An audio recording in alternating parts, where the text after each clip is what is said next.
ఓం శ్రీ గణేశాయ నమః. శ్రీ గురుభ్యో నమః. శ్రీమాత్రే నమః.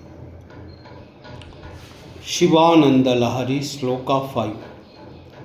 స్మృతౌ శాస్త్రే వైద్యే శకున కవితా గానఫనితౌ పురాణే మంత్రే వా స్తుతి నటన హాస్యేష్వచతురః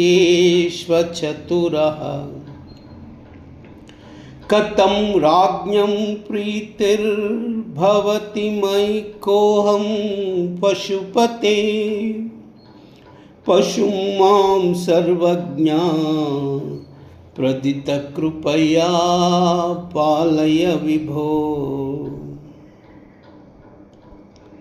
స్మృతౌ శాస్త్రే వైద్యే శకున కవితా గానఫనితౌ పురాణే మంత్రే వా స్తుతి నటన హాస్యేష్వచతురః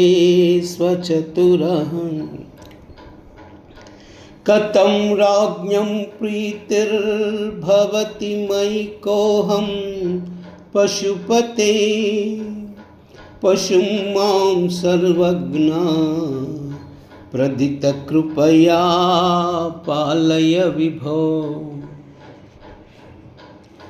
స్మృతౌ శాస్త్రే వైద్యే శకున కవితా గానఫనితౌ పురాణే మంత్రే వా స్తుతి నటన హాస్యేష్వచతురః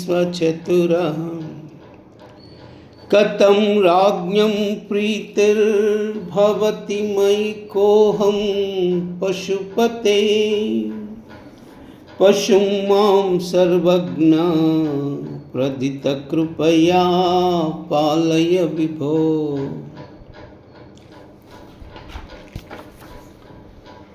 ఓ సర్వజ్ఞుడవైన ఓ ఈశ్వరా, మనుస్మృతి వంటి స్మృతుల యందు గాని తర్క వ్యాకరణముల వంటి శాస్త్రముల యందు గాని వైద్యమునందు గాని శకునములు చెప్పుటయందు గాని కవిత్వము అల్లుటయందు గాని సంగీతమును పాడుటయందు గాని సభలలో వాగ్వాదము చేసే వాచావిష్కారణముగా నందు గాని పురాణ కాలక్షేపము చేయుటయందు గాని మంత్ర ప్రయోగమునందు గాని ఇతరులను స్తుతి చేయుటయందు గాని నాట్యమునందు గాని హాస్య ప్రసంగమునందు గాని నాకు నేర్పు లేదు.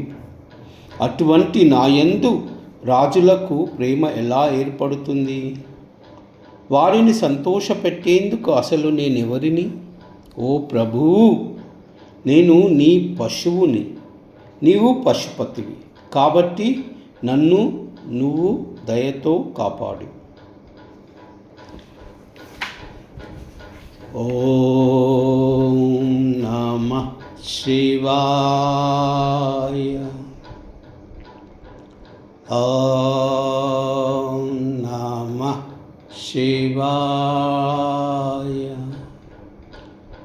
ఓం నమః శివాయ. సర్వమంగళ.